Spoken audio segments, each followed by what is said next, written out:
नमस्ते आप सभी को मेरा जर्नी विद शीतल में आप सभी का स्वागत है।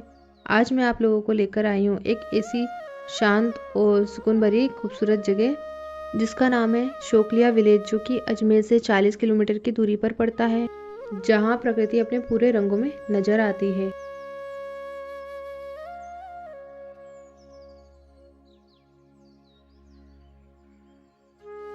जिसमें अमेरिकन बिटर्न, जो कि यूएस और फ्लोरिडा की प्रजाति है, और ग्रे हेरोन, जो कि यूरोप, अफ्रीका और एशिया में पाई जाने वाली प्रजाति है, यहाँ देखने को मिल जाती हैं।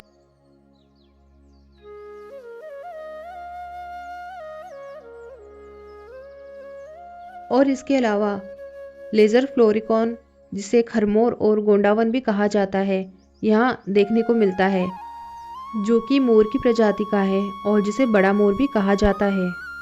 क्योंकि यहाँ पर मूंग और चना की फसल ज़्यादा होती है, तो वो मानसून के सीजन में और विंटर के सीजन में यहाँ पर प्रजनन के लिए आता है।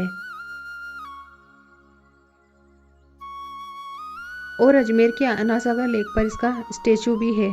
और ये पक्षी आसानी से नहीं दिखता है, क्योंकि मानसून में फसल काफ़ी ज़्यादा लंबी होती है, तो उन्हें काफ़ी अंदर तक जाके ढूंढना पड़ता है।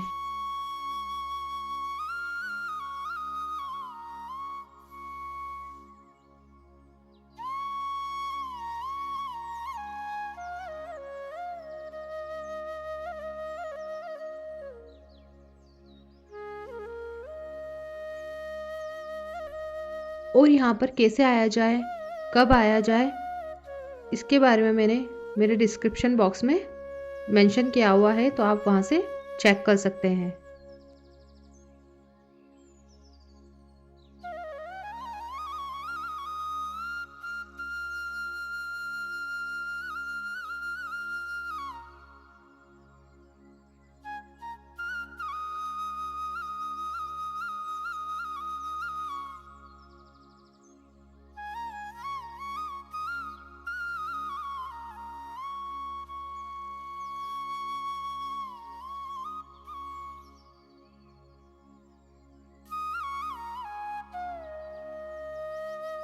यहाँ पर पक्षियों को काफ़ी देर निहारने के बाद अभी हम यहाँ से आगे जा रहे हैं, क्योंकि यहाँ पे एक जगह और है जहाँ पे माइग्रेटेड बर्ड आती है, और एक मंदिर है जो काफ़ी पुराना है और एंशियंट है, जिसके बारे में भी आज हम बात करने वाले हैं और उसकी कहानी भी आज हम जानने वाले हैं।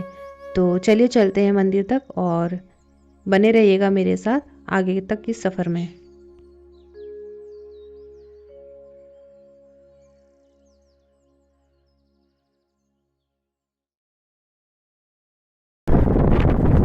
रास्तों में चारों तरफ खेत और यहाँ की खुशबू, रंग और प्रकृति को देखकर काफ़ी ज़्यादा सुकून मिलता है। और यहाँ डायरेक्ट अजमेर से बस या टैक्सी से भी आया जा सकता है।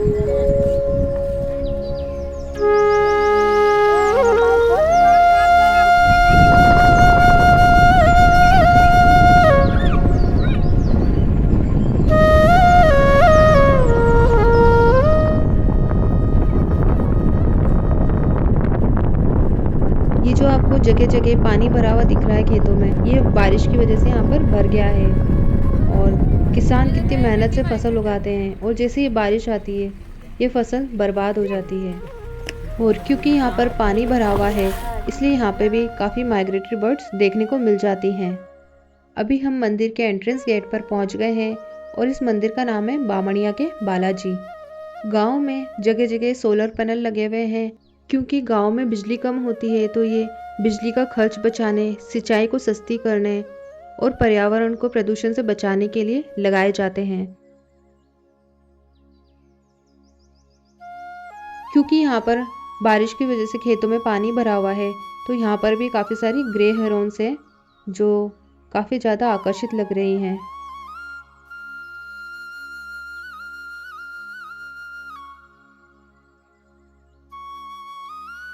और साथ ही यहाँ पर आपको काफ़ी सारे पहाड़ी पैरट्स भी देखने को मिल जाते हैं।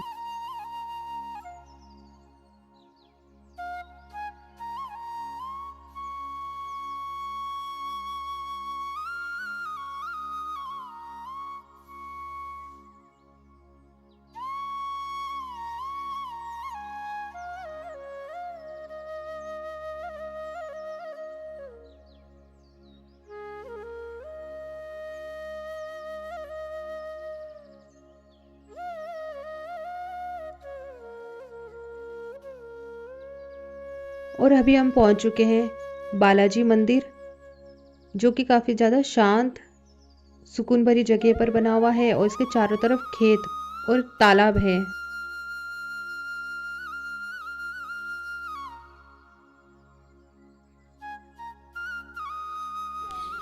यहाँ आते से ही पहाड़ी तोतों की आवाज़ काफ़ी अच्छी लगती है, मधुर लगती है सुनने में, और साथ में ही बरगद के पेड़ के बीच में बना ओटला गांव की परंपरा को दिखाता है।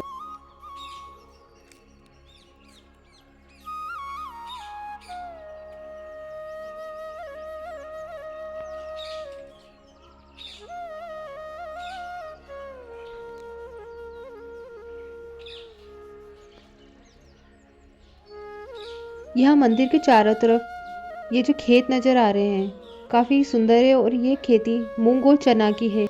और ये सामने कुआं नज़र आ रहा है जिससे खेतों की सिंचाई और रोज़मर्रा के काम किए जाते हैं। तो चलिए अब चलते हैं मंदिर के अंदर, बालाजी के दर्शन करते हैं और साथ ही यहाँ के पुजारी जी से यहाँ के इतिहास के बारे में भी बात करते हैं।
बालाजी के दर्शन करने के बाद चलिए अब हम जानते हैं यहाँ के पंडित जी के साथ यहाँ के इतिहास के बारे में।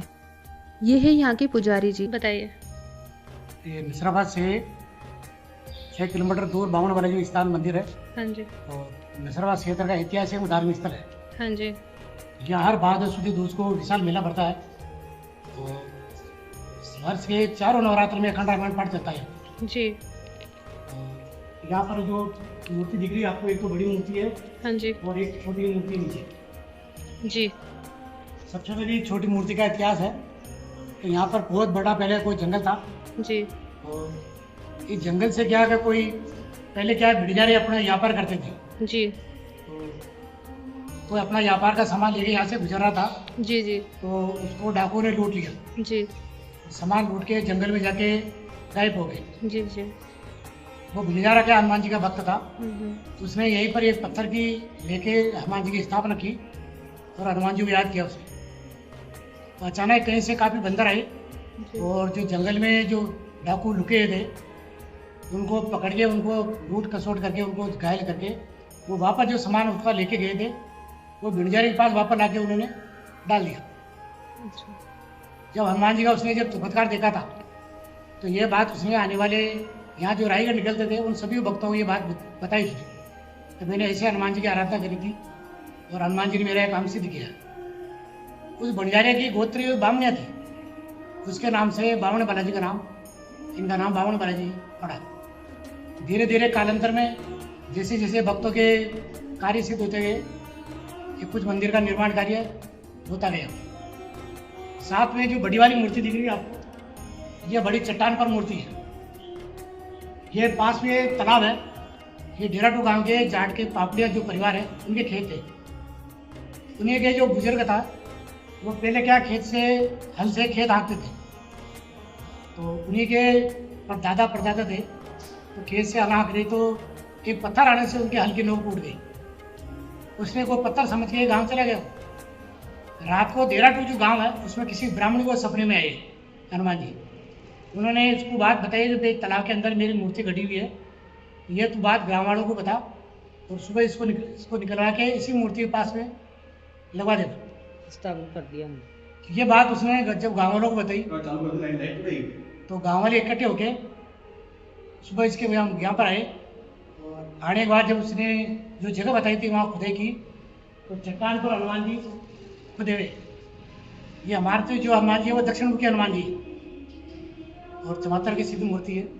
उस मूर्ति को गाँव वालों ने गाजी बाजी के साथ इसी मूर्ति के पास में स्थापित करवा दिया और जैसे जैसे भक्तों के काम सिद्ध होते गए ब्राह्मणी के सपने में आने से इसको ब्राह्मण बालाजी के नाम से भी पुकारते हैं। इसलिए बामन बालाजी तो भिड़जारी के नाम से है और ब्राह्मणी को सपने में आए थे सिर्फ ब्राह्मण बालाजी भी कहते हैं। और कालांतर में जैसे जैसे भक्तों के कार्य सिद्ध होते गए हनुमान जी की कृपा से धीरे धीरे निरंतर यहाँ का विकास कार्य। आज की स्थिति ऐसी है कि प्रतिदिन भक्तों का हिसाब से दर्शनार्थियों को रेला लगता है। हर मंगलवार शनिवार को रात के 11 बजे तक भक्तों का आदान प्रदान रहता है और महीने में 10-12 स्वामणियाँ गोट वगैरह यहाँ पर होते रहते हैं। यहाँ पर जो स्थापित मूर्ति है यह सिद्ध और चमत्कारी सिद्ध मूर्ति है हनुमान जी की। आप सच्चे मन से आराधना करो और यहाँ बैठ के तो अपने कार्य हनुमान जी से बात सुनते हैं और कार्य सिद्ध करते हैं। जैसा कि पंडित जी ने अभी बताया, ये है इस मंदिर का इतिहास और ये मंदिर काफ़ी ज़्यादा पुराना है और बालाजी यहाँ पे साक्षात विराजमान है। जो लोग भी यहाँ पे सच्चे मन से मन्नत मांगते हैं वो पूरी होती है। और जैसा कि पंडित जी ने तालाब के बारे में बताया था, ये है वो तालाब और इस तालाब में माइग्रेटरी बर्ड्स काफ़ी ज़्यादा आती हैं। कम से कम 18 से 20 प्रजातियाँ आपको यहाँ देखने को मिल जाती हैं। और साथ ही इस तालाब में काफ़ी ज़्यादा कैटफिश है और यहाँ पे फिशिंग करना बिल्कुल भी अलाउड नहीं है और लोग यहाँ आकर इनको खाना खिलाते हैं।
मंदिर और नदी किनारे आके लोग इस तरह से कचरा फैलाते हैं बिल्कुल भी सही नहीं है, क्योंकि ये पर्यावरण को और जल के जीवों को भी नुकसान पहुंचाते हैं।